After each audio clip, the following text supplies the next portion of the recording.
1862, Virginia City had grown to be the liveliest town for its age and population that America had ever produced.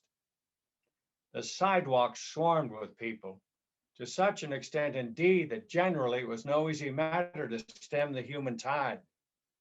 The streets themselves were just as crowded with carriages, quartz wagons, freight teams.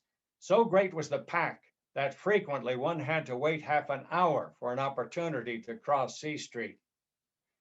Joy sat on every countenance, and there was a glad, almost fierce intensity in every eye that told of the money-making schemes that were seething in every brain and the high hope that held sway in every heart.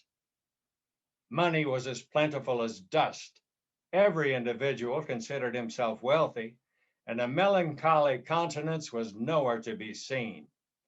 We had military companies, fire companies, brass bands, hurdy-gurdy houses, wide-open gambling palaces, a whiskey mill every 15 steps, a large police force, a dozen breweries, a half-dozen jails, and some talk of building a church.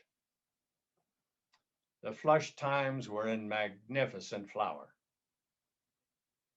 The atmosphere was so rarefied on account of the great altitude that one's blood lay near the surface always, and therefore the scratch of a pin was a disaster worth worrying about, for chances were a grievous erysipelas would ensue.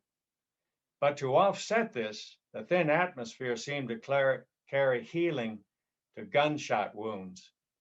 And therefore, to merely shoot your adversary through both lungs was a thing not likely to afford you any permanent satisfaction, for he would be out within the month looking for you, and not with an opera glass either.